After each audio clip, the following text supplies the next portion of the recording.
Ok. Buenas noches con todos. Qué gusto verlos nuevamente. Bienvenidos a la 7ª sesión del curso que estamos llevando, el Evangelio según San Mateo. Esta vez vamos a terminar el capítulo 5 y, si Dios lo permite, empezaremos el capítulo 6, donde veremos el Padre Nuestro. Capítulo bellísimo. Entonces vamos a ponernos ya con todas las pilas puestas, invocando al Espíritu Santo para que guíe a Manuel y a nosotros en unidad para seguir enriqueciéndonos y aprendiendo más del Señor, porque qué bueno es el Señor. Gusten y vean qué bueno es el Señor que nos lleva, nos educa para poder llevarlo a donde estemos. Entonces, por favor, si alguien desea hacer la oración que está acá en la pantalla para poder entrar de lleno a la clase. ¿Alguien se anima? Yo la hago, Katia. Adelante, Guillermo, gracias. En el nombre del Padre, y del Hijo, y del Espíritu Santo. Amén. Bendito seas, Señor, porque quisiste que tu palabra viva y eterna se conservara por escrito en los libros sagrados del pueblo de Israel y de la iglesia primitiva. Nosotros los veneramos con espíritu filial, reconociendo en ellos tu voz, que sale a nuestro encuentro a fin de revelarnos tus misterios más íntimos. Gracias a tu palabra, permanentemente actual y de inagotable riqueza, te conocemos a ti, el único Dios verdadero. Que el Espíritu nos enseñe a interpretar correctamente tu palabra y que haga brotar de nuestro corazón el deseo de meditarla, abriendo nuestra alma para alabarte, darte gracias, implorarte y pedirte perdón. Amén. En el nombre del Padre, y del Hijo y del Espíritu Santo. Amén. Gracias, Guillermo. Bienvenidos a los hermanitos que recién se están conectando. Adelante, Manuel Pablo. Empecemos. Gracias, Katia. Gracias, Guillermo, y a todos ustedes, hermanos, que están presentes en esta reunión. Miren, una reflexión que no hemos hecho, porque esta oración la estamos ya rezando varias veces al inicio de nuestra sesión de los martes, pero una reflexión breve, ¿no? ¿Qué tiene que ver esta oración con la Lectio Divina? Ahora que la hemos leído por enésima vez, se me vino fuerte la relación tan clara. Y en todo caso, así como nos gusta dejar tareas, acá que puede caer una tareita para la próxima, ¿no? Como ustedes tienen esta oración también, mírenla y comentemos los primeros minutos de la próxima, sin distraernos del tema central, pero ¿qué tiene que ver esta oración con la Lectio Divina? ¿Ya? Una tareita extra. Vamos a hacer así, conversábamos con Katia, que es nuestra coordinadora, y con Guillermo, que entró temprano, y conversaba, ¿no? Yo como profe me tengo que exigir de alguna manera, porque siento que a veces no estoy llegando como quisiera llegar, y ese no es un problema del alumno, es un problema del profe. Entonces creo que ser más enfático en esas, entre comillas, tareas, que no son tareas calificadas, no hay castigo, no hay demérito, simplemente es para orientarlos en el sentido del esfuerzo que hacen del martes al siguiente martes, ¿no? Entonces, en ese sentido, una tareita que si toman nota, y porfa, Katia, nos haces acordar, ¿no? ¿Qué relación encuentran entre la oración que estamos compartiendo ya varios martes al inicio con la Lectio Divina? Luego, Manuel Pablo, sí. un favor, ¿tú crees que esta oración lo puedas poner en el chat para que todos la Claro. tengan? Sí, yo se las paso por Entonces WhatsApp. así ya con eso lo tenemos ahí. Claro, para que lo mediten, sí. Ahora, otro tema, ¿no? Vamos a comenzar nuestra reunión, pero teníamos una tareita, un encarguito que les dejé, les digo, con el ánimo constructivo de que asegurarnos de que aprendemos. Entonces, leyendo a nuestro querido Mateo en el capítulo 5, por ahí leímos algo que personalmente yo me detuve y los hice detenerse un poco a la fuerza. Seguramente lo hemos visto cientos de veces y no nos hemos percatado. Cuando dice que Mateo pone en boca de Jesús, han oído que se dijo, amarás a tu prójimo y odiarás a tu enemigo.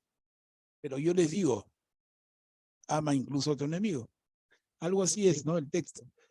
¿Y la tareita cuál era? La tareita era, por favor, busquen en qué parte del Antiguo Testamento, que es la Biblia hebrea, en qué parte se enseña a odiar al enemigo.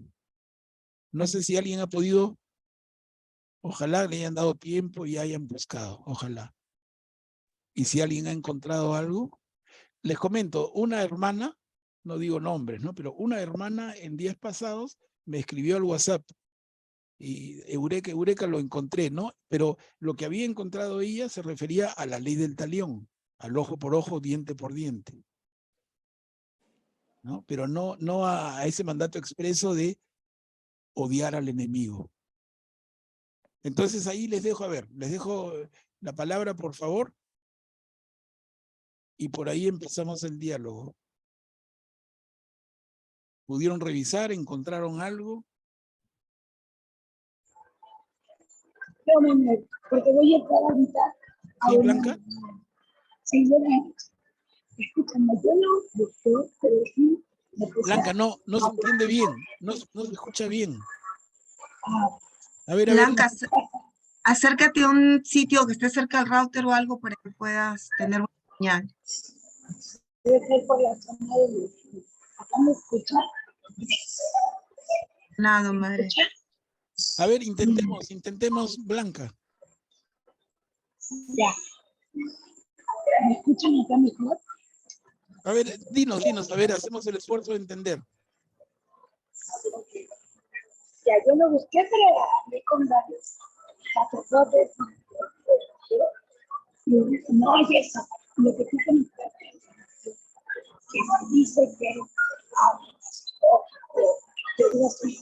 No se entiende se nada. entiende nada. Blanca, no se entiende nada, qué pena. No sí, se entiende chicos, nada. lo siento. Voy a tratar a ver qué consigo. Ya, sí, qué pena. No, no te preocupes, Blanca. A ver, ¿alguien más? Por favor. Y justo esta tarea que has dejado fue la lectura del domingo. Claro que sí. Mira, es que está la coincidencia que estamos en el ciclo A, que es Mateo, y estamos leyendo a la par, pero... Ok, acá en el chat está una hermanita, a ver, te lo voy a leer, A ver. que dice, buenas noches Manuel Pablo y hermanos, puede ser Deuteronomio 23, 4, 7, que dice, no dice odiar explícitamente, pero manda excluir. No tengo la cita, pero la buscaré. A ver, por favor, porque sí, yo lo buscaría, pero me distraigo de... La busco yo. No vale ahorita que abra la Biblia.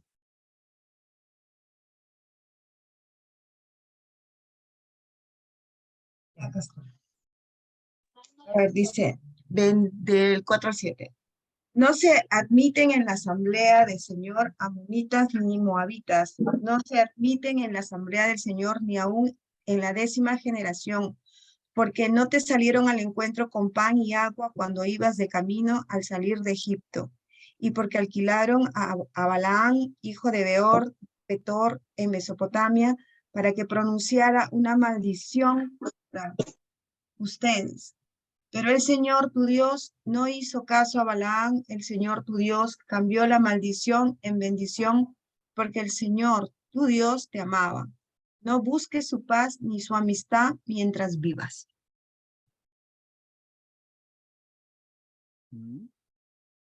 ¿Leo? Buen texto, sí.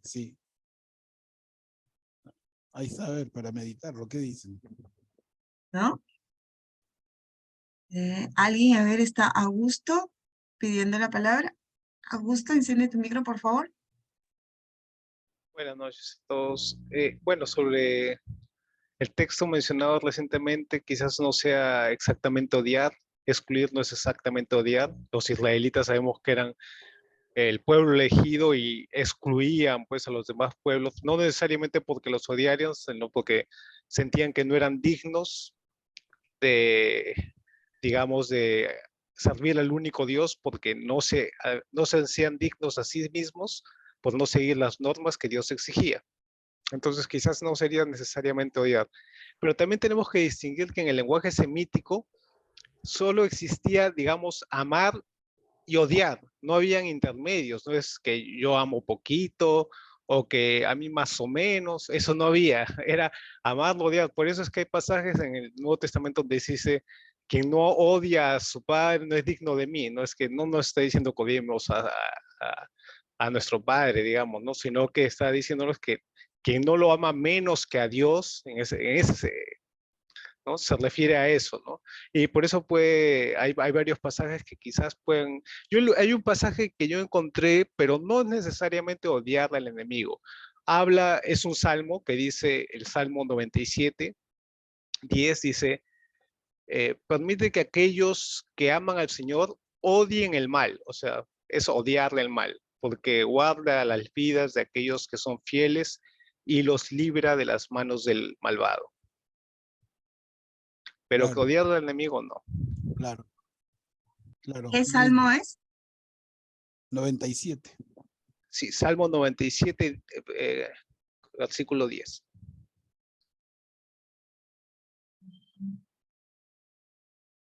Manuel, a ver, justo el domingo también, justo había visto esta cita que dice en el Levítico, que fue la primera lectura, que dice, el Señor habló hacia Moisés, di a la comunidad de los hijos de Israel, sed santos, porque yo, el Señor, vuestro Dios, soy santo. No odiarás de corazón a tu hermano, pero reprenderás a tu prójimo, para que no cargues tú con su pecado. No te vengarás de los hijos de tu pueblo, ni les guardarás rencor, sino que amarás a tu prójimo como a ti mismo. Yo soy el Señor. Entonces, claro, yo buscaba y en ninguna parte cuento que dice, pues, odia a tu enemigo, pero pensando cómo es los judíos, ellos llaman prójimos a todo lo que es suyo, de sí mismo, ¿no? Entonces, los que no pertenecían, es lo que estoy deduciendo, digo, ¿no? Los que no pertenecían, pues para ellos no eran pues los escogidos. Y entonces cuando el Señor dice, ustedes han oído, ¿no? Y además hay que tener en cuenta que muchos de las personas judías, los judíos, no tenían la Torá en su casa, porque en esa época era carísimo, ¿sí o no? Porque lo tenían que escribir. Entonces, ¿dónde ellos escuchaban eso? En la sinagoga, ¿no? De sus maestros. Entonces, ahí ellos ya interpretaban, por eso es que ahí vienen las interpretaciones, ¿no? Yo digo, pero a veces que Sí, ellos eso pues sí, pues, claro.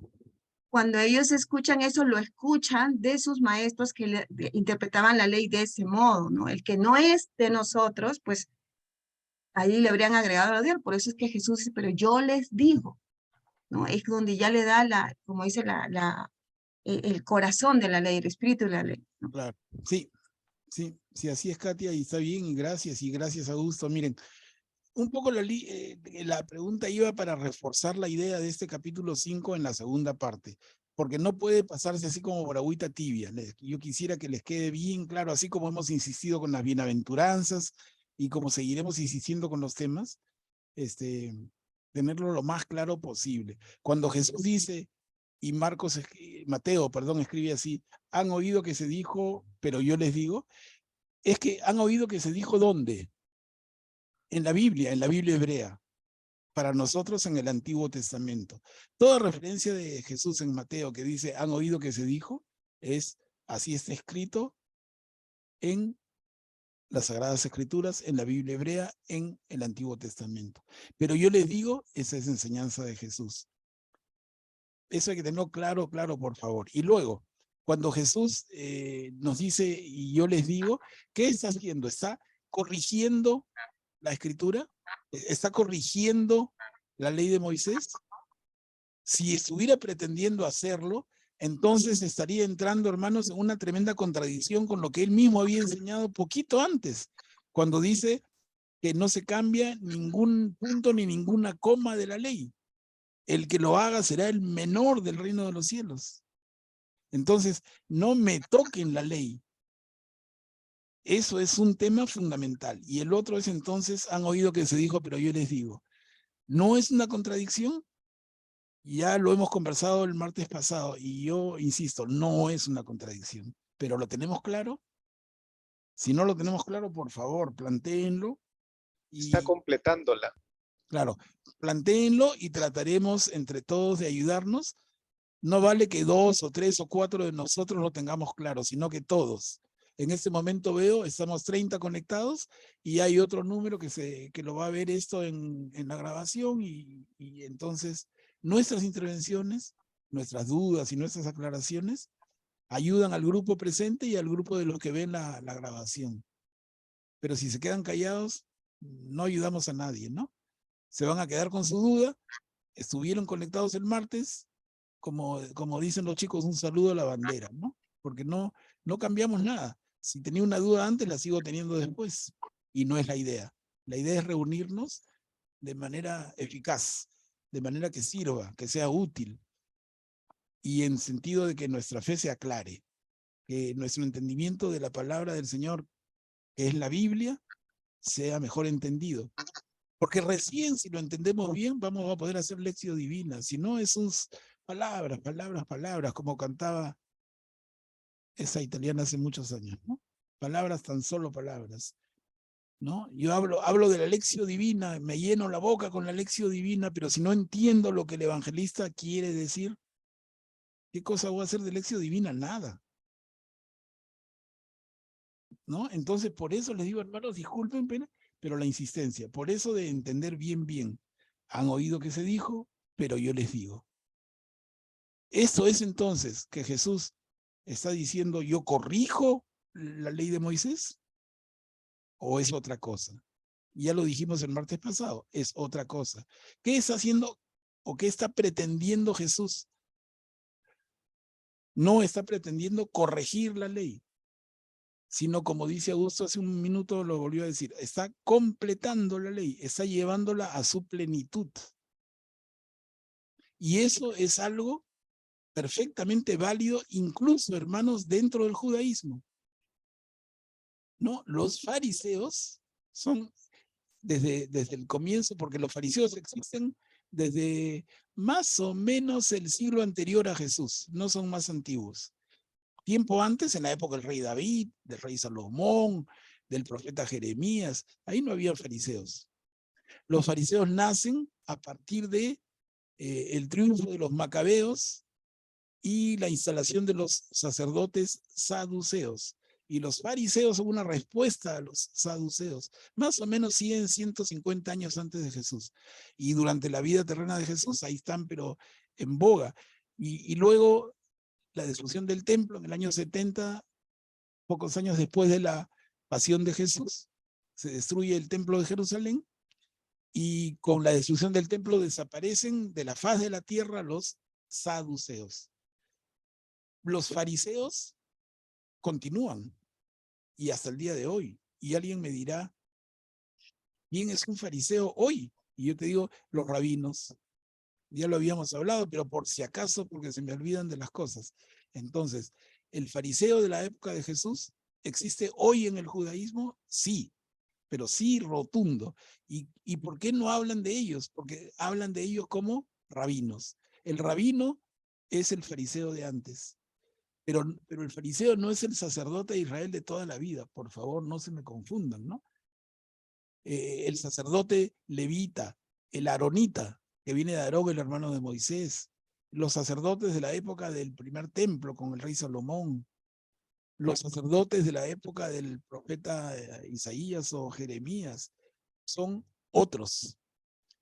Esa clase sacerdotal, ese pueblo santo de Israel, tiene una terrible experiencia, dolorosa experiencia, a raíz de más o menos siglo y medio antes de Jesús, cuando los macabeos, que es un grupo de judíos, tienen éxito en una protesta contra los romanos, los griegos de Siria, finalmente los vencen, los griegos sirios se retiran de Jerusalén y entran triunfantes al templo el ejército macabeo, que es un ejército judío. Y en ese momento ellos, dentro de las primeras acciones que toman es desaforar a los sacerdotes históricos del pueblo de Israel, a esos aronitas. A ellos le dicen chau, chau. Ya hemos hablado de eso antes con mucho más detalle, pero chau. Y entonces estos sacerdotes que son expulsados del templo de Jerusalén se refugian, porque algunos mueren, pero la mayoría se escapa y se refugia en el desierto, bajando de Jerusalén hacia el Mar Muerto, y forman comunidades, que son conocidas hoy como las comunidades del desierto. ¿Y cómo se llaman estos sacerdotes corridos de Jerusalén que forman esas comunidades? Se llaman los esenios. Ya hemos hablado de esto, solamente lo recuerdo para que se ubiquen más, ¿no? Entonces, volvemos a nuestro tema, los fariseos. Los fariseos son este grupo que nace en respuesta a los sacerdotes saduceos. Ellos estudian la Torá y la interpretan, y cada uno, se calcula, se estima que en tiempo de Jesús hay 2000 fariseos. Y sin exagerar, se dice que cada uno de esos 2000 fariseos tenía una propia interpretación de la Torá. O sea, si habían 2000 fariseos, habían 2000 interpretaciones de la Torá. Tampoco no dramaticemos, no es que fueran 2000 interpretaciones antojadizas y tan diferentes. Pero les digo, debate había. Debate había. No pensemos en un fariseísmo monolítico, una sola opinión, como que fueran cachaquitos, ¿no? Y todos dicen blanco, blanco, negro, negro. No, no, no. Cada uno era una persona independiente que se consideraba con la suficiente inteligencia y la suficiente iluminación del Señor para interpretar su palabra. Es bien interesante. Entonces, ¿por qué menciono esto y lo recuerdo? Porque cuando Jesús se toma la libertad de decir, han oído que se dijo, pero yo les digo, está actuando como actuaría un fariseo, en el sentido de interpretar la Torá, no con la intención de corregirla. Por favor, hermanos, escúchenme bien. No con la intención de corregirla, sino de llevarla a su máxima expresión, a su máximo potencial. Han oído que se dijo, no mates a tu hermano. Yo les digo, mira, no lo trates mal, no lo trates de tonto, no lo insultes. Si te peleas con él, reconcíliate antes de acercarte al altar. Han oído que se dijo, no cometas adulterio, pero yo les digo, si miras a una mujer con mala intención, ya estás cometiendo adulterio en tu corazón. Entonces, ¿qué está haciendo Jesús? ¿Rechazando la ley, la Torá? No, está llevándola a su potencia máxima, a la exigencia máxima. Pero les digo, si lo leemos con detenimiento y con cuidado, lleva la Torá, que conocemos como la ley, la lleva a su máxima expresión. Ahora, complemento algo que les digo, reforzando y reforzando para que nos quede más y más claro. Cuando decimos la ley de Moisés, la Torá, porque la Torá contiene, esos 5 primeros libros de la Biblia contienen la ley de Moisés, realmente nosotros le decimos la ley casi ya por conveniencia, por comodidad, porque nos hemos acostumbrado. Pero mucho más que ley, miren, lo repito una vez más, mucho más que ley, esto es enseñanza. Y por si acaso, 30 segundos para explicarlo otra vez. ¿Qué enseñanza? Es la enseñanza que Dios le da al pueblo de Israel a través de Moisés, ¿no? El Señor le dice a Moisés, dile al pueblo, educa al pueblo, enséñale al pueblo. Eso es lo que el Señor espera de ellos. Pero ¿espera en qué sentido? En todo. Porque la ley recoge la enseñanza en todo el actuar de una persona. Miren, hasta qué punto era tan comprensiva. No, en la ley no se escapa nada de las prácticas sociales del pueblo. No solamente es yo en mi oración, yo en mi presencia ante el Señor, sino también yo con mis hermanos. Todo lo que pueda significar relación entre hermanos está establecido en la ley, pero no porque sea una constitución, parte de ser una enseñanza. Es la enseñanza que el Señor le da al pueblo a través de Moisés, y esa enseñanza se convierte en ley. A ver si les puede quedar claro. Esta enseñanza del Señor, transmitida a través de Moisés al pueblo, se convierte en ley. Y el pueblo entonces va a vivir en su vida personal y social, él con él mismo, él y su relación con Dios, él con su pareja, él en su familia y él con todos, va a vivir de acuerdo a la ley. ¿Pero qué significa eso? De acuerdo a lo que el Señor espera de él. Eso es lo que les quiero decir, hermanos. Entonces, empatemos esto, empalmemos esto con el concepto del Sermón de la Montaña en el capítulo 5, y cuando el Señor dice, han oído que se dijo, pero yo les digo. ¿No? A ver, disculpen, me extiendo porque me entusiasmo, pero con la intención de que quede claro, ¿no? Me da cólera conmigo mismo si es que vamos a pasar el tema. En un ratito estamos en otro capítulo y me da cólera que yo mismo no pueda ser claro en transmitirles la idea completa, por lo menos en lo que yo puedo, ¿no? Entonces les doy la palabra, hermanos. Manuel Pablo, hay un comentario en el chat y dice, desde el Génesis se considera enemigo toda ofensa hecha a Dios y al prójimo. Todo pecado es enemigo y los tres enemigos del alma son mundo, demonio y carne. Odia el pecado, mas no al pecador. Claro, está lindo y bien dicho, ¿no? Entonces, pero no le quita nada a la idea que estamos transmitiendo. Odia el pecado, pero no al pecador. Entonces, su enemigo es el pecado, ok, ahí nadie te va a decir que nada. Pero un ser humano enemigo, a quien tú debes odiar, en ninguna parte el pueblo judío enseña eso.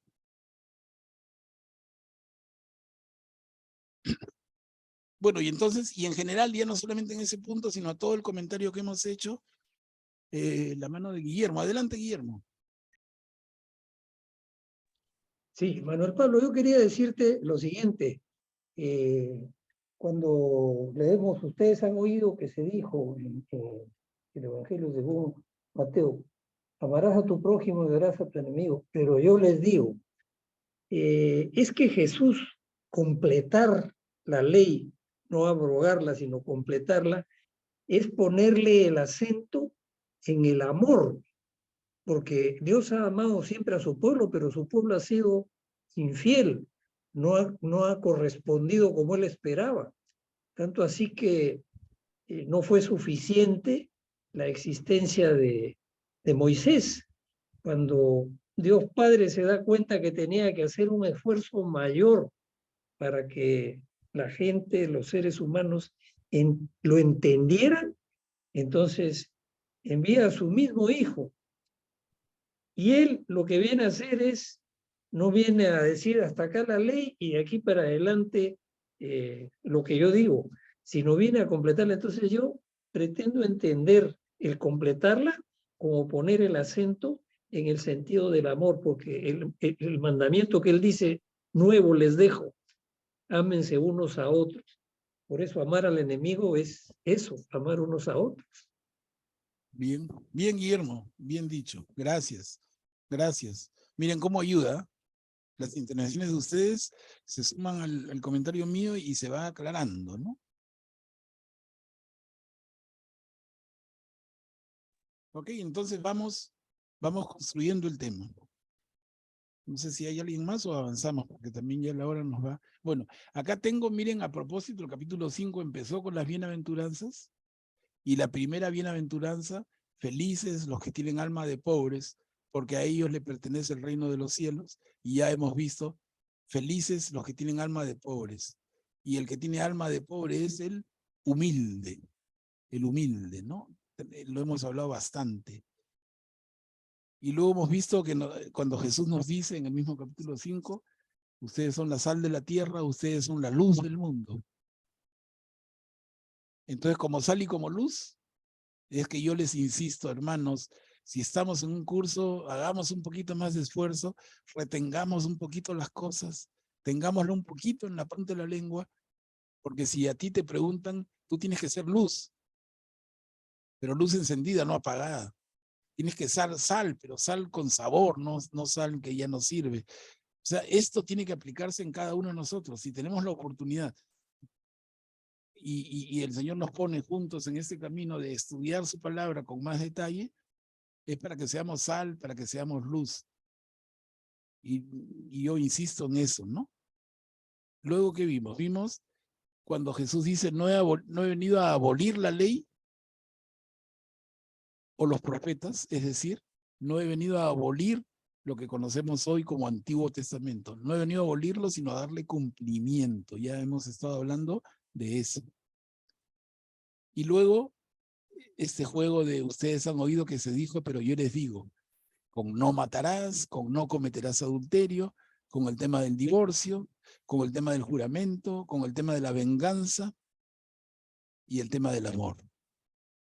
Miren, hasta aquí el capítulo 5, que es el primero de 3 capítulos del Sermón de la Montaña. El Sermón de la Montaña, recuerden también, ya lo hemos dicho, no es algo que ocurre de esa manera. Es una construcción que hace Mateo cuando redacta su versión del Evangelio. Reúne, esa creación de Mateo, reúne dichos y enseñanzas de Jesús y la ética de Jesús la reúne en un solo sermón. Porque cuando leemos a Lucas, vamos a ver que esto está pero separado. Y entonces uno que se toma muy literal las cosas diría, uno de los dos miente. No, ninguno, pues tienen diferentes propósitos y Mateo en ese sentido es gran aporte y gran creativo. Él junta enseñanzas de Jesús, junta reflexiones éticas de Jesús en un solo gran mensaje. Bueno, ya con esto pasemos al capítulo 6 para también avanzar. Y el capítulo 6 nos lleva de frente en los versículos del 1 al 18 con la oración que Jesús nos enseña. Katia ya lo adelantaba, un momento espectacular de nuestras reuniones también. Entonces, hermanos, alguien si pudiera, por favor, ofrecerse para leerlo.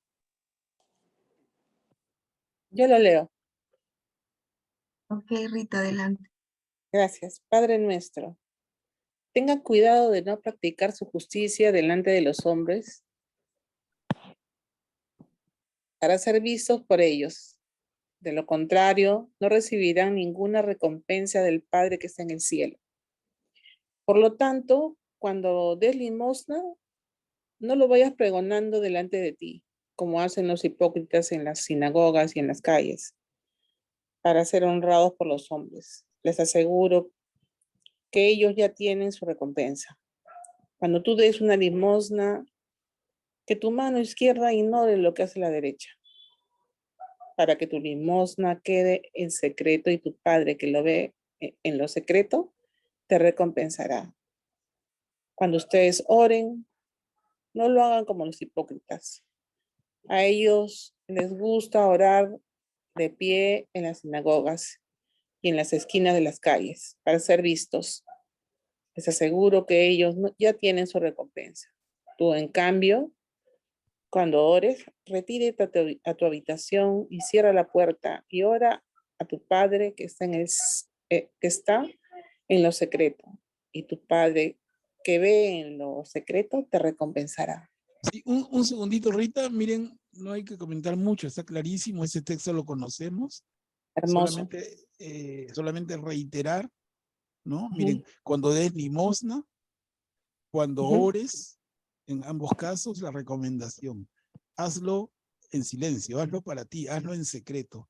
No para jactarte ante los demás, no para que todo el mundo vea qué bueno y qué generoso y qué gran corazón. No, no, las cosas deben hacerse con la mayor humildad. O sea, tiene que ver mucho con ser humilde, ¿no? Humilde de verdad.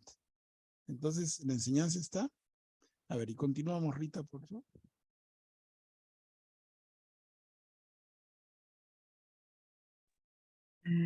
Rita. Sí, estoy. Ya. Ahora sí. Cuando oren, no hablen mucho, como lo hacen los paganos. Ellos creen que por mucho hablar serán escuchados. No hagan como ellos, porque el Padre que está en el cielo sabe bien lo que les hace falta antes de que lo pidan. Ustedes oren de esta manera. Padre nuestro que estás en los cielos, santificado sea tu nombre. Venga tu reino. Hágase tu voluntad en la tierra como en el cielo. Danos hoy pan de cada día, perdona nuestras ofensas como también nosotros perdonamos a los que nos ofenden. No nos dejes caer en la tentación y líbranos del mal. Si perdonan sus faltas a los demás, el Padre que está en el cielo también los perdonará a ustedes. Pero si no perdonan a los demás, tampoco el Padre los perdonará a ustedes. Cuando ustedes ayunen, no pongan cara triste, como lo hacen los hipócritas, que desfiguran su rostro para que se note que ayunan. Les aseguro que con eso ya han recibido su recompensa. Tú, en cambio, cuando ayunes, perfuma tu cabeza y lava tu rostro para que tu ayuno no sea conocido por los hombres, sino por el Padre que está en lo secreto. Y tu Padre que lo ve en secreto te recompensará. Gracias, Rita. Gracias. Ok. Insiste mucho en esa actitud que es esencialmente de humildad, ¿no? Pero yo quisiera detenerme un ratito, miren, en dos partes. Lo primero, chiquito, arriba, marqué, cuando oren no hablen mucho. Escucha que nos cae a algunos de perilla, ¿no? Yo escucho algunas oraciones que de verdad que más largas que telenovelas, ¿no?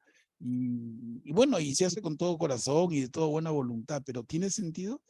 Estamos yendo en la línea de lo que Jesús mismo nos enseña. Miren, cuando oren, no hablen mucho. Ellos creen, los paganos creen que por mucho hablar serán escuchados. Y Jesús dice, no hagan como ellos. El Padre que está en el cielo sabe bien lo que les falta, incluso antes que se lo pidan. Y entonces nos enseña a orar. Y nos da la oración que conocemos 20 siglos después como el Padre Nuestro.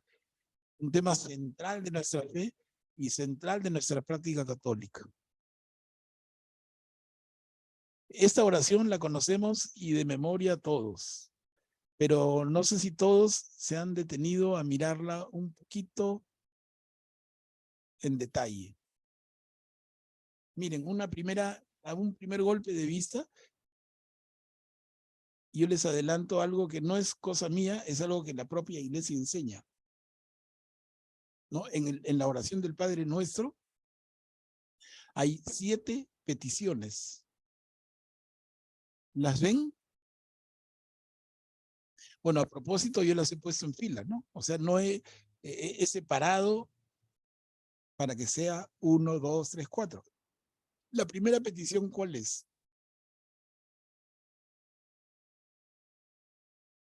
Santificado sea tu nombre. Correcto. O sea, Padre Nuestro que estás en el cielo o en los cielos, eso no se incluye como una petición. A Él nos estamos dirigiendo y aquí la Iglesia nos enseña y en el catecismo encontramos explicación profunda y linda. Miren, incluso me veo tentado, porque no todos tienen un catecismo o no todos saben buscar en él. Yo les ofrezco, si no es esta noche, más seguro mañana miércoles, les voy a pasar como un archivito en el WhatsApp la explicación que hace nuestra iglesia a través del catecismo a esta oración. Y van a, de verdad, disfrutar. Seguramente muchos lo conocen, otros no, pero todos debemos conocerlo. Es parte de nuestra formación básica. ¿No? Entonces, Padre Nuestro, Jesús dice, no dice Padre mío, Padre Nuestro, que estás en los cielos. Primera, como dice Augusto, primera petición, santificado sea tu nombre. Segunda petición, venga tu reino o venga a nosotros tu reino. Ese reino de Dios, ese reinado de Dios del que viene a anunciar Jesús. Recordemos, Jesús, sus primeras palabras luego del bautismo, conviértanse, crean en la buena noticia. ¿Por qué? Porque el reinado de Dios está cerca, porque el reinado de Dios ha llegado el reino. Y nosotros en la oración que Jesús nos enseña, le pedimos, Señor, que venga tu reino. Ya hemos hablado en una reunión anterior un poco bastante sobre el reino de Dios y qué significa. Es un reino al que accederemos algunos con suerte en la siguiente vida, después de dejar este cuerpo? Por lo menos yo les planteé, no. El reino de Dios se puede vivir desde aquí, desde el aquí y ahora, y continuará después, cuando abandonemos este cuerpo. Pero el reino de Dios, en fin, es todo un tema precioso. Primera petición, santificado el nombre de Dios. Segunda petición, pedimos que venga su reino. Y tercera petición, miren, hágase tu voluntad en la tierra como en el cielo. Y aquí la reflexión a la que nos va a llevar la iglesia, y está clarísimo en el catecismo, que reitero, les voy a pasar esa explicación, cuando dice, hágase tu voluntad y no la mía. Eso es fundamental, y sobre todo en momentos de angustia, en momentos de crisis, en momentos de mucho dolor, en momentos de límite. Señor, que se haga tu voluntad y no la mía. Esa resignación, esa mansedumbre. Entonces, esa es la tercera petición. Y miren, la cuarta petición, danos hoy nuestro pan de cada día. Danos hoy nuestro pan, nuestro alimento. El alimento es fundamental para la vida y la supervivencia de la raza humana. Y nosotros, en la oración al Señor, le pedimos, Señor, aliméntanos. Pero también podemos leerlo de una manera más mística, ¿no? Y el pan transformado en hostia, en comunión, en Eucaristía, también vale. Pero no le quita al alimento mismo. La quinta petición, perdona nuestras ofensas como nosotros perdonamos a los que nos ofenden. Esa es la quinta entera. La sexta, no nos dejes caer en tentación. Y la séptima, líbranos del mal. Miren, son las 7 peticiones que contiene la oración del Padre Nuestro. Les digo, esa explicación que yo les doy es un poco apurada y rápida, pero la van a poder leer con mucho más calma mañana, que les paso, y la leerán mañana pasado cuando tengan un tiempito, lo que explica nuestra iglesia, resumido de manera inspirada en el catecismo.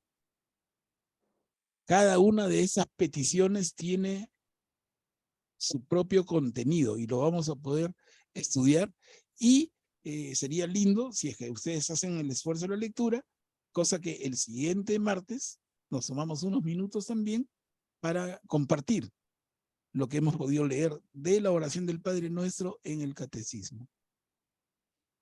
Sí, Guillermo, ¿tú querías decir algo? Sí, Manuel, Pablo. Me parece que hay una modificación formal hecha por la Iglesia, por supuesto con los fundamentos indispensables. Es en la preposición y. Porque yo recuerdo haber leído el Padre Nuestro en latín y decía, después de decir et debita nostra sicut nobis dimittivus debitoribus nostri, o sea, y no nos inducas en tentaciones, sed líbranos a malo. Así decía el Padre Nuestro en latín, o sea, decía, perdonamos a los que nos ofenden y no nos dejes caer en la tentación, más líbranos del mal.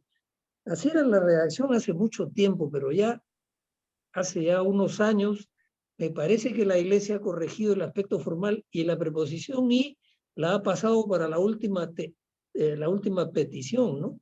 Sí, sí, buena Pero observación. lo que yo quisiera decir fundamentalmente respecto a esta observación mía de la preposición y es que de lo que se trata el amor del Padre es que entendamos que es fundamental para nosotros corresponder a ese amor para vivir plenamente, tanto en esta vida como en la eterna. ¿Y qué cosa es lo que nos impide conseguir eso? El pecado. Y al pecado llegamos por las tentaciones. Entonces, decir, y no nos dejes caer en la tentación, para mí tenía mucho sentido que la preposición y esté puesta en la sexta petición, pero como te repito, ya la iglesia lo ha cambiado y ahora está puesta en la última. Eso es todo Claro. lo que quería decirte Sí, al respecto. no, perfecto, Guillermo, muchas gracias. Pero al final de cuentas el original es el que vale, ¿no? Ahora, quizá, no sé, yo he tomado esto del texto de la Biblia argentina, el libro del pueblo de Dios, pero no sé si revisamos en otras Biblias, quizá encontremos un poquito más parecido a lo que tú has recordado. Fácil puede ser, porque son traducciones de un texto originalmente en griego. Pero interesante, interesante el punto. Ahora, Augusto también tenía su mano levantada. Adelante, Augusto. Sí, solo quería comentar, por ejemplo, en mi Biblia de Monseñor Straubinger, aquí en la petición donde nos dice, danos hoy nuestro pan de cada día, él lo traduce un poco distinto y dice, danos hoy nuestro pan supersubstancial, ¿no? Y he estado investigando sobre este tema, por qué es supersubstancial, y bueno, decían que la palabra original es epiousios, y es una palabra un poco difícil digamos, de traducir. Los exégetas reconocen que la traducción puede darse es una palabra que se puede dar en un sentido presente, pero también futuro. Es por eso que San Jerónimo, cuando hace su traducción al latín, y lo mismo Monseñor Straubinger, vieron en esto mayor relación con la Eucaristía. Entonces hablaron del pan supersustancial, ¿no? Pero como tú lo explicaste, ahí puede también ponerse como el pan nuestro de cada día, ¿no? Porque tiene varios sentidos, no solo uno, ¿no? Y otra cosa que quería comentar era una recomendación para todos, si pudieran, escuchen las charlas que hace Monseñor Munilla, José Ignacio Munilla, sobre el Padre Nuestro. Él está haciendo una charla para cada una de las peticiones y son pues charlas bellísimas, ¿no? Y profundizar en cada una de las peticiones. Y el Monseñor Munilla es una persona pues también muy culta en ese aspecto y me gusta la profundización en cada una de las peticiones que hace y puede ser muy fructificante para todos escucharlo. Bien, bien, Augusto, gracias. Sí, es un medio también, ¿no?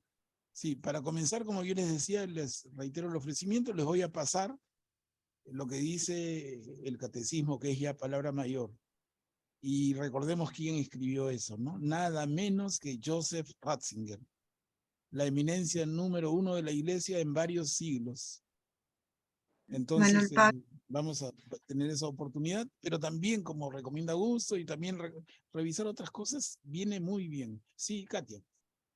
Y yo recuerdo que hace tiempo también el Padre Nuestro decía, perdona nuestras deudas, ¿no? Como nosotros perdonamos. Sí, Sí, ¿no? Lo cambiaron por nuestras ofensas, porque deudas ofensas, ¿sabes? No tenía... Claro, porque el sentido original de cuando hablaban de deuda se refería a ofensa, no a deuda de, oye, yo te debo plata y perdóname lo que te debo. No, no, esa es una interpretación muy forzada, que no quería, entonces la iglesia dice que no se entienda así, que se entienda como es el sentido profundo, y es deuda al Señor, ¿no? La ofensa al Señor. Entonces, si yo te pido perdón, porque yo perdono, porque si no, ¿con qué cara te pido que me perdones si no perdono, no? Estamos condicionando, condicionando al Señor, perdóname, pero así como yo perdono, ¿no? Pero claro, porque si no, ¿con qué cara te pido? ¿No? Guillermo está levantando la manita. Adelante. Sí, quería decirte, aquí tengo a la vista la Biblia de Jerusalén. A ver. Dice así, no, bueno, la primera parte está exactamente igual. Padre nuestro que estás en los cielos, santificado sea tu nombre. Venga tu reino. Hágase tu voluntad así en la tierra como en el cielo. El pan nuestro de cada día, dánosle hoy. Y perdónanos nuestras deudas, así como nosotros perdonamos a nuestros deudores. Y no nos dejes caer en la tentación, mas líbranos del mal. Esta es una traducción pues del año 65 cuando salió esta Biblia de Jerusalén, ¿no? Claro. Entonces las nuevas traducciones cambian lo de deuda por ofensa, como tú dices, pero en el latín está claro, dimite nobis, debita nostra, nuestras deudas. Claro. Entonces, Sí, pero Guillermo, una observación. Una observación, hermano. Sí, sí, está bien, pero una observación. El Nuevo Testamento no se escribió en latín, se escribió en griego.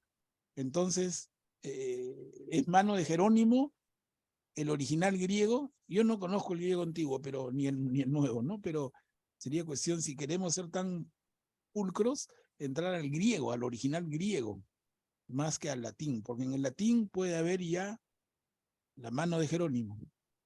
Ese es el tema, ¿no? Entonces, hay que ir al griego, porque la Biblia, el Nuevo Testamento se escribe originalmente en griego, no en latín. Katia, veo unas manitos, a ver si lo pones ahí un poco el ritmo. Augusto, levantó Sí, la mano. solo una pequeña cosa que también, otro cambio que también era distinto. Cuando dicen no los dejes caer en la tentación, también algunas Biblias lo traducían y no nos induzcas en la tentación. Y eso todavía se mantiene en el inglés, en el Padre Nuestro en inglés es no nos induzcas en la tentación, ¿no? Y siempre me pareció algo malo, como malo, algo extraño, cómo nos va a inducir en la tentación Dios. Pero recientemente vi un comentario sobre esto y lo entendí mejor, ¿no? De la forma como, es decir, es como, es en humildad le pides que no eres capaz tú mismo de resistir a la tentación, que por favor no te ponga esa prueba de ponerte la tentación, que te ayude a salir de eso, ¿no? Es según como lo veas, puede, o sea, tomarse de una manera correcta si se quedara con y no nos induzcas en la tentación. Claro, Augusto, sobre ese último punto, una mención también con el ánimo de que el tema no se cierre, sino más bien se abra, y es que revisen el libro de Job en el Antiguo Testamento. Y es interesante cómo Job, el más justo de los hombres en su época, y justo hay que leerlo en el Antiguo Testamento como el hombre más cercano a Dios, más en la línea de conducta que el Señor espera de nosotros. Un hombre justo, un hombre recto, un hombre que hace las cosas que debe hacer y entregado a los demás. Y cómo Job cae en tentación, o más bien en el sentido de tu comentario, cómo el Señor cede al tentador cuando le dice pongamos a prueba a Job. El tema es bien interesante, les digo, no pretendo, solamente lo menciono como para que los curiosos tengan por dónde entretenerse más. Pero lean, cuando comienza el libro de Job, cómo Satán está dando vueltas en el cielo y conversa con el Señor. Y le dice, oye, en la tierra hay uno que es el más justo de todos, que se llama Job. Y el Señor le dice, sí, estoy muy contento con él. Y Satán le dice, claro, ¿cómo no va a ser el más justo si tú lo tienes pues recontra bendecido? A ver, quítale tu bendición a ver si sigue siendo el mejor. Y empiezan las pruebas a Job, que terminan no solamente con la vida de sus hijos, con las riquezas, con las propiedades, finalmente con su salud. Y su salud queda pues expuesta absolutamente. Menciono esto porque está en la línea exactamente del comentario de Augusto, de esa lectura del Padre Nuestro en inglés y cómo se lee, ¿no? Exactamente en esa línea, ¿no? Como diciéndole al Señor, no me hagas eso que le pasó a Job. Porque no es que Satán me tentó directamente, Satán te sugirió que me pusieras a mí a prueba. Entonces, Señor, por favor, no me pongas a prueba, ¿no? Es Hermano Pablo, tema lindo, sí. Arango Zoraida está levantando la mano. Zoraida. Adelante. Sí, hermanita. Yo quería saber por qué me llama la atención que dice, no nos deje caer en la tentación. ¿A qué tentación se referiría en este momento? Si es la tentación de la desobediencia o la tentación de la falta de amor. Porque yo pienso que la falta de amor pudiera ser, porque si tenemos amor, no cometemos pecado, digo yo, no sé. Claro, Zoraida, es un buen punto, ¿no? Pero yo lo entiendo, la tentación en general, ¿no? Que tú podrías decir en las tentaciones, pero leer no nos dejes caer en la tentación que fuera, la tentación que nos desvíe del camino al Señor, la tentación que nos aleje del Señor, que rompa nuestra relación de armonía con el Señor, ¿no? La tentación que fuere. Y sí, sí, sí. Buen Y la punto. otra que también dice la gente, le añade al Padre Nuestro, y líbranos de todo mal y peligro y acechanza del demonio. Eso es añadido ya, ¿no? Sí, la gente lo añade. Sí, sí, sí. Ese es añadido. Ahora, la maravilla de oración, que ya les dije, Augusto ha recomendado al padre Munía, que es un obispo de una ciudad importante de España, muy reconocido. Tiene unos programas en YouTube a los que se tiene acceso fácil. Ahí tienen una fuente. Yo les voy a pasar también lo que dice el catecismo y todo lo que ustedes puedan mirar. Miren, el tiempo que le dediquemos a profundizar en esta oración maravillosa es tiempo bien invertido. No es perder el tiempo, por favor, para nada, al contrario. Entender y entender y entender más y más el Padre Nuestro, la oración que Jesús nos enseñó. Incluso, no sé si ustedes, a mí me encanta y lo hago con alguna frecuencia, no entiendo arameo, que es el idioma que hablaba Jesús. No entiendo arameo, pero me encanta escuchar el Padre Nuestro en arameo. Porque es como Jesús lo enseñó, en las palabras de Jesús, en el idioma que hablaba Jesús. No sé si ustedes han tenido oportunidad de escucharlo, y si no, me dicen, se los paso también, porque es un simple enlace que entras a un link en YouTube y te ganas con unos minutitos la oración del Padre Nuestro en el idioma original de Jesús en arameo. Es una maravilla. Ahora, encontramos la oración rezada, pero más que rezada, cantada. Y esto es que a los judíos oraban cantando. Eso es absolutamente seguro. ¿No? Nosotros somos más bien de los que oramos como de manera un poco más plana, pero los judíos oraban cantando. Los salmos están hechos para ser cantados en el idioma original, ¿no? Al traducir al castellano ya se le pierde ese ritmo. Pero en fin. Manuel Pablo, ¿qué quiere decir con santificado sea tu nombre? Santificado. Claro, que tu nombre sea santo, claro, Pero ¿cómo? O sea, que no profane el nombre del Señor. claro, exactamente, ¿no? Ese respeto absoluto y máximo al nombre del Señor. Que incluso, mira, qué lindo y qué, permítanme decirlo, qué judío, ¿no? Mira, tu nombre que no menciono cuál es. Y acá otra vez les recuerdo ese pasaje de los primeros capítulos del libro del Éxodo, cuando Moisés se encuentra con el Señor en el monte Sinaí, con Dios Padre, y le pregunta, y me has pedido que vaya a mi pueblo y le diga al faraón tal y cual, me van a preguntar quién es el que te envía, ¿qué les digo? ¿Cómo te llamas? Y el Señor no le dice, me llamo Pedro, me llamo Juan, me llamo Luis, ¿no? ¿Qué le contesta el Señor? Le dice, yo soy, y lo traducimos un poco pobremente, y seguramente alguno va a repetir y dice, yo soy el que soy, es el nombre de Dios. Pero eso no es lo que dice. Miren, para los estudiosos más sensibles, lo que el Señor diría en ese momento, que no estamos ahí para ratificarlo, pero lo que el Señor diría tiene más el sentido de yo soy el que seré. No tanto yo soy el que soy. Yo soy el que seré. Y más todavía, un pasito más. Y aquí, Katia, porque compartimos al profesor que fue nuestro querido padre Ciro, recordarás cuando el padre Ciro nos enseñaba, yo soy el que estaré. Entonces, padre Ciro, ¿por qué usted dice que el nombre de Dios es yo soy el que estaré? Y él complementaba, yo soy el que estaré siempre con ustedes. Miren qué linda aproximación. ¿Cuál es el nombre de Dios? Yo soy el que estaré siempre con ustedes. Yahvé, Yahweh, pero vocales son una inserción posterior. Son 4 consonantes, YHWH,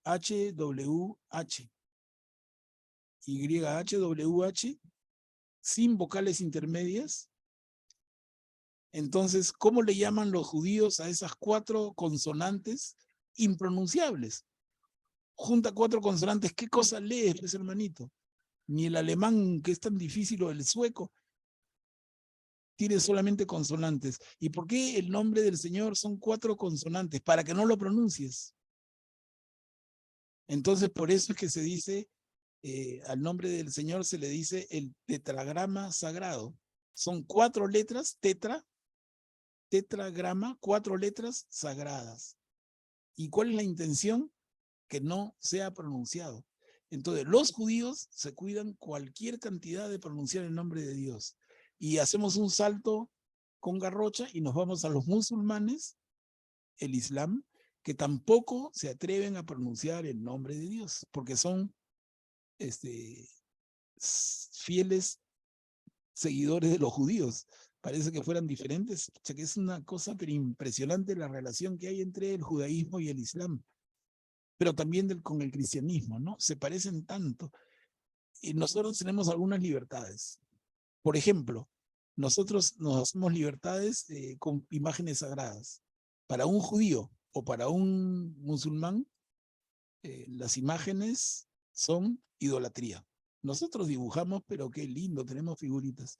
Y luego, el nombre del Señor, ni el judío, ni el musulmán que viene desde el siglo VII después de Cristo, no se atreven a mencionarlo. Nosotros tenemos una facilidad de lengua y le ponemos nombres, nombrecitos, incluso de muchacho, ¿no? El flaco, ¿no? Sí, mi flaco me cuida. ¿Quién es tu flaco, compadre? No, Jesús, ya. O sea, ya la familiaridad total.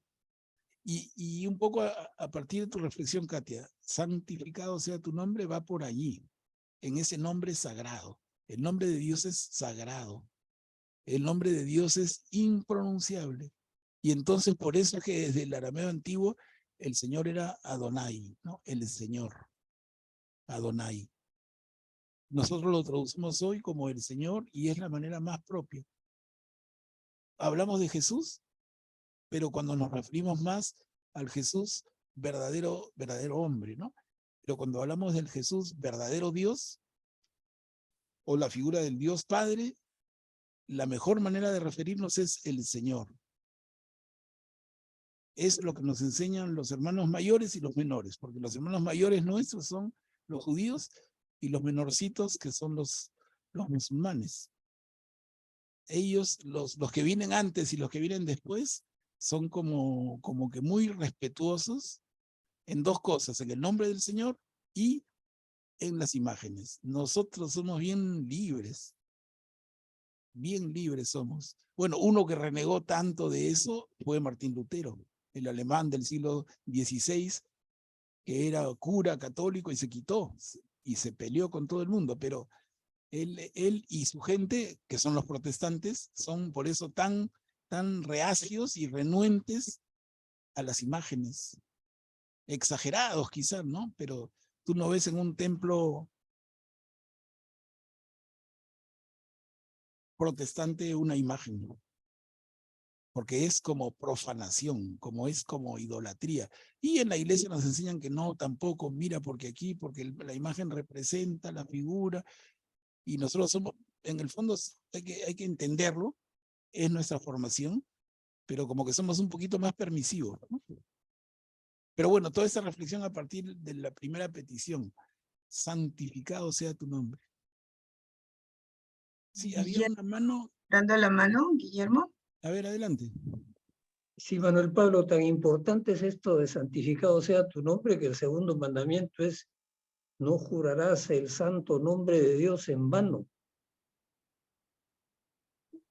Mira, claro. Claro. Buen punto. ¿No? Entonces, el primero. El segundo, venga tu reino. Venga a nosotros tu reino. Ese reino del que ya hemos recordado. Jesús habla y dice, conviértanse. El reino de Dios está cerca. El reino de Dios ha llegado. Y ya hemos reflexionado bastante alrededor de esto, pero se puede seguir haciendo, ¿no? Entonces, miren cómo en la oración al Señor, venga tu reino. Y que sea tu voluntad y no la mía. Como vamos a leer más adelante en ese mismo evangelio según Mateo, cuando Mateo escribe en boca de Jesús, Señor, si te es posible, aparta de mí este cáliz. Está en esta línea, ¿no? Pero finalmente hágase tu voluntad. La mía sería que no me hagas pasar este trago tan amargo, pero si es tu voluntad, estoy dispuesto a cumplirla, ¿no? Y la cuarta, danos el pan.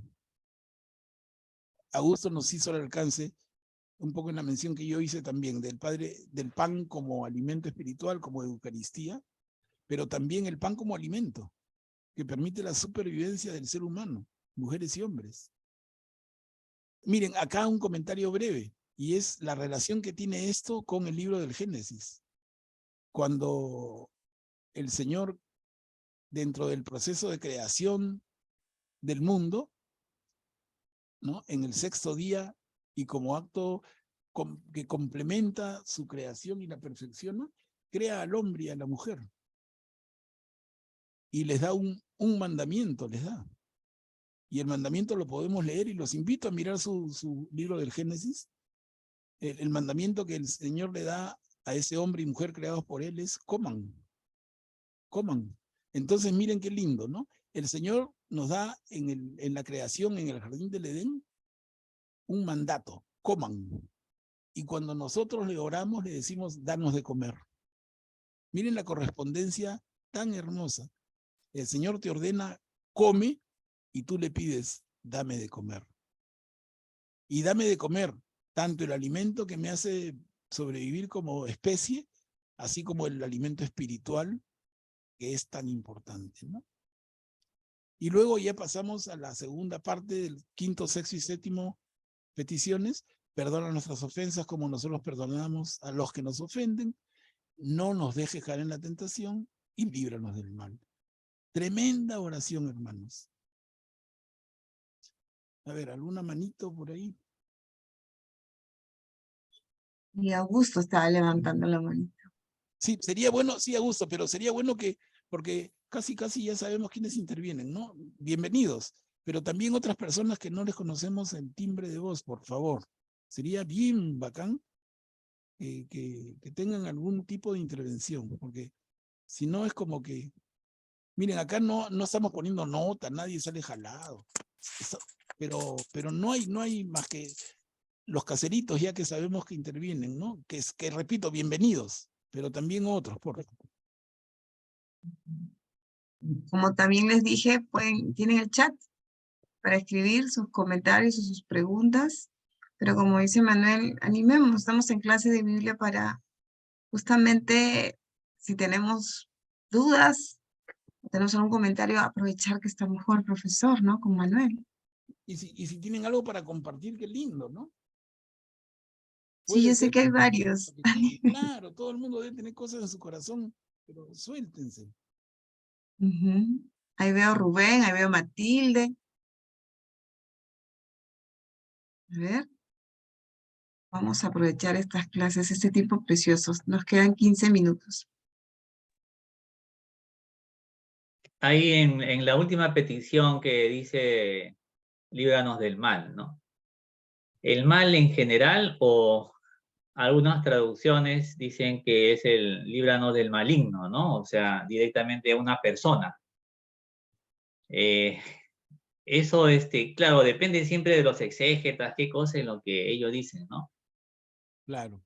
¿Tú qué opinas ahí? ¿Es del maligno o es del maligno y del mal también? Claro, pero ¿No? sí, Rubén, bacán tu intervención, excelente y gracias, ¿no? Pero yo lo veo, si decimos líbranos del mal, es como que más comprensivo, ¿no? Comprende más, ¿no?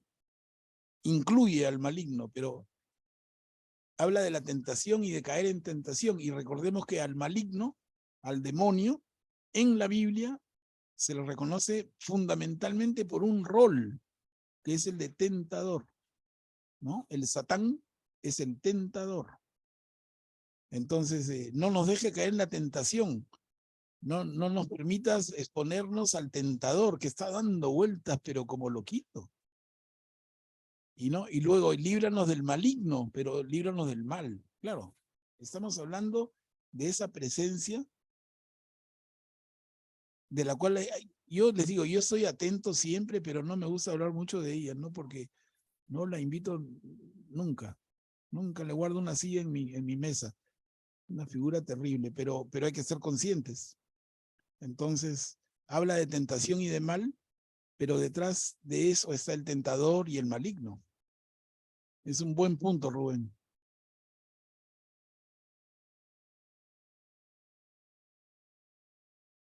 A ver, ahí también veo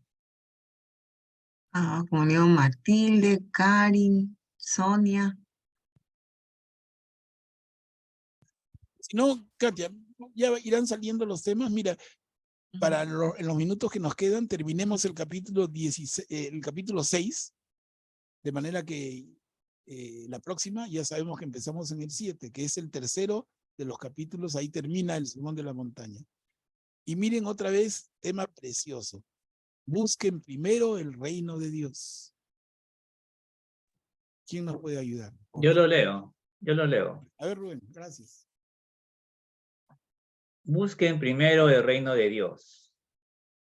No acumulen tesoros en la tierra, donde la polilla y la herrumbre los consumen, y los ladrones perforan las paredes y los roban. Acumulen, en cambio, tesoros en el cielo, donde no hay polilla ni herrumbre que los consuma, ni ladrones que perforen y roben. Ahí donde esté tu tesoro, estará también tu corazón. La lámpara del cuerpo es el ojo, y si el ojo está sano, todo el cuerpo estará iluminado. Pero si el ojo está enfermo, todo el cuerpo estará en tinieblas. Si la luz que hay en ti se oscurece, ¿cuánta oscuridad habrá? Nadie puede servir a dos señores, porque aborrecerá a uno y amará al otro, o bien se interesará por el primero y menospreciará al segundo. No se puede servir a Dios y al dinero. Por eso les digo, no se inquieten por su vida, pensando qué van a comer, ni por su cuerpo, pensando con qué se van a vestir. ¿No vale acaso más la vida que la comida y el cuerpo más que el vestido? Miren los pájaros del cielo. Ellos no siembran ni cosechan, ni acumulan en graneros. Y sin embargo, el Padre que está en el cielo los alimenta. ¿No valen ustedes acaso más que ellos? Qué maravilla de mensaje. ¿Y continúa? Sí, continúa un poquito, Rubén. Ya le doy. ¿Quién de ustedes, por mucho que se inquiete, puede añadir un solo instante al tiempo de su vida? ¿Y por qué se inquietan por el vestido? Miren los lirios del campo, cómo van creciendo sin fatigarse ni tejer. Yo les aseguro que ni Salomón, en el esplendor de su gloria, se vistió como uno de ellos. Si Dios viste así la hierba de los campos, que hoy existe y mañana será echada al fuego, ¿cuánto más hará por ustedes, hombres de poca fe? No se inquieten entonces diciendo, ¿qué comeremos? ¿Qué beberemos? ¿O con qué nos vestiremos? Son los paganos los que van detrás de estas cosas. El Padre que está en el cielo sabe bien que ustedes las necesitan. Busquen primero el reino y su justicia, y todo lo demás se les dará por añadidura. No se inquieten por el día de mañana. El mañana se inquietará por sí mismo. A cada día le basta su aflicción. Gracias, Rubén. Excelente, excelente. Y la lectura es una maravilla, ¿no? Sí. Miren cómo nos lleva Mateo a esas reflexiones tan profundas. No se puede servir a Dios y al dinero.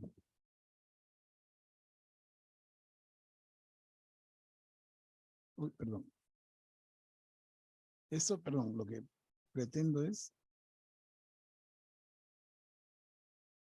no sé, hasta cambiarle de color tan, a ver. No se puede servir a Dios y al dinero.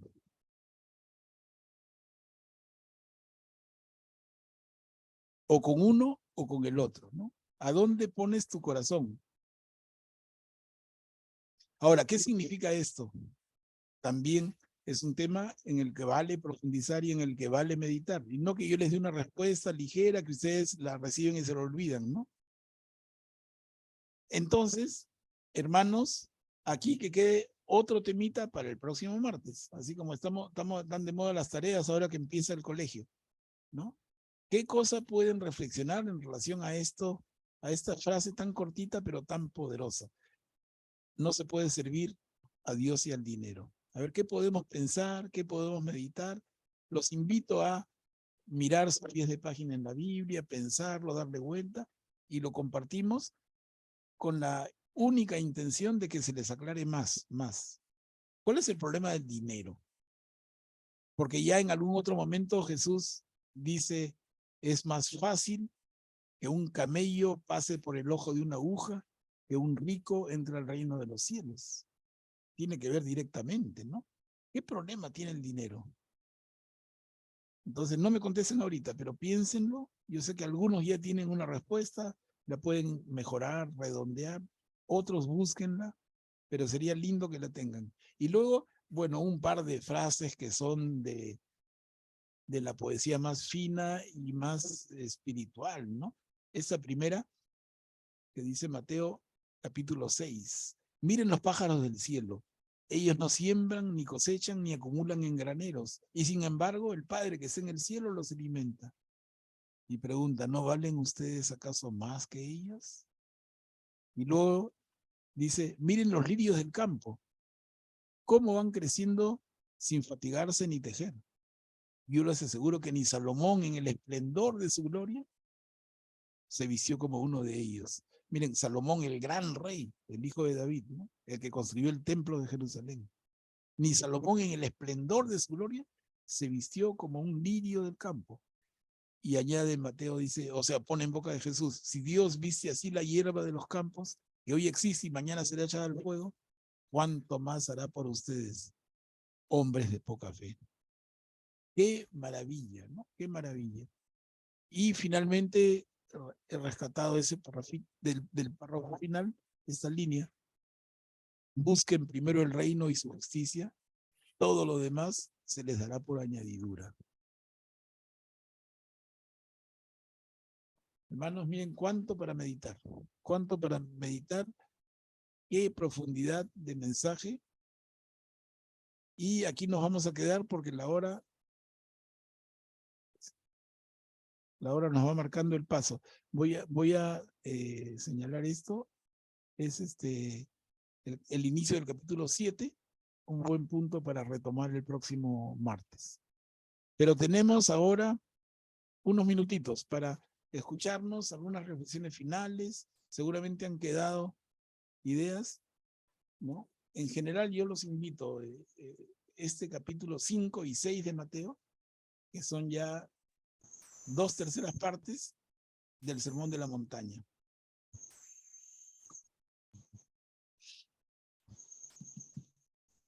¿Algunos comentarios finales, hermanos?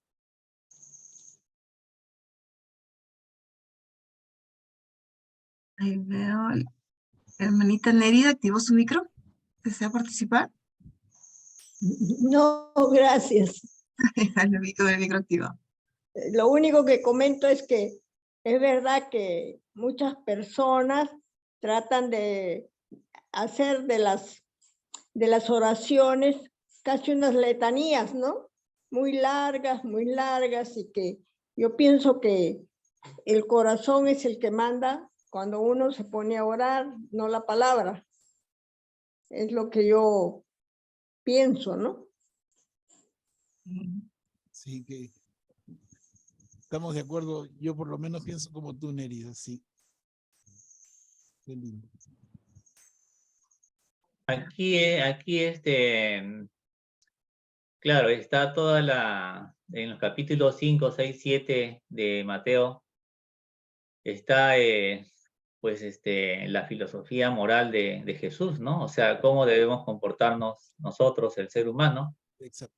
Está bien, más completo que cualquier otra ideología, otra religión, ¿no? Porque va más allá. El amor de Jesús va más allá del amor al amigo, es el amor al enemigo, ¿no? El amor al enemigo. Va mucho más allá que el no matarás. El no matarás tiene un nivel, ¿no? Pero el para matar se necesita odiar. O sea, primero, antes de eso, la persona tiene que odiar para matar. Y Jesús va ahí, va al centro, al corazón, va más allá. Nuestra religión es más radical. Es una religión. Seguir a Jesús es difícil, es más difícil. Amar como Jesús ama es más difícil. Pero también Él nos pide que seamos santos, ¿no? Que seamos justos, que seamos santos como Él. Claro. ¿No? Bien Amar al otro, pero claro, o sea, puedes amar, esto ya está en Juan, ¿no? Que dice, ama al otro como yo los he amado, o sea, con el nivel que tú siempre recalcas, ¿no? Pablo, el nivel Dios, ¿no? O sea, nos pide eso, nos pide que seamos radicales, pues. Seguir a Jesús es seguir un camino loco, un camino de radicalidad. Radicalidad en amor. Bien dicho, Rubén, bien dicho, clarísimo, clarísimo, ¿no? Y nos recuerda a todos. O sea, ser cristiano no es medias tintas. Ser cristianos no es ser agua tibia, ¿no? Es radical, es un pedido radical. Deja todo y sigue, me dice el Señor, ¿no? Manuel Cuchi, hermanita Cuchi, ¿quiere participar? Claro, claro, bienvenida. Buenas noches. ¿Se me escucha? Perfectamente. Sí. Ay, qué bueno, qué bueno. Yo me he quedado impresionada en la palabra, gratamente impresionada y admirada y sorprendida. Es la primera vez que tomo en cuenta el versículo 23 de San Mateo, capítulo 6. La lámpara del cuerpo es el ojo. Por tanto, si tu ojo es sencillo, todo tu cuerpo estará iluminado. Pero si tu ojo es malo, todo tu cuerpo estará en tinieblas. Es para mí como la primera vez que lo escucho. Lo he sentido en el corazón. Qué lindo, Cuchi, mira, qué lindo, y ojalá que para más hermanos sea esta la experiencia, ¿no? Cuando leemos despacito, sucede esto, ¿no? Porque ¿cuántas veces escuchamos la lectura en misa, la lectura dominical, nosotros mismos leemos, pero leemos rápido, y al leer rápido se nos van detalles, pero en esta slow motion, diríamos, ¿no? En esta cámara lenta que le ponemos al avance, algunos se aburren y se fastidian, pero creo que para los que estamos es algo muy bueno, Muy bueno, miren. Miren lo que produce en Cuchi y en todos, ¿no? En todos nosotros. Muchas gracias por compartir eso. Bueno, hermanos, entonces quedamos aquí. Nuevamente de mi parte agradecerles infinitamente su paciencia, su perseverancia, su tolerancia. Son virtudes cristianas. Yo lo agradezco. A mí me sirve mucho porque no saben cómo ustedes me refuerzan. Refuerzan mi fe, mi conocimiento de la palabra, las horas que le dedico todos los días. Yo estoy seguro de que si no tuviera un grupo al cual dirigirme, de repente me aflojaría, me pondría a hacer otra cosa, ver Netflix, ver un programa o leer Condorito.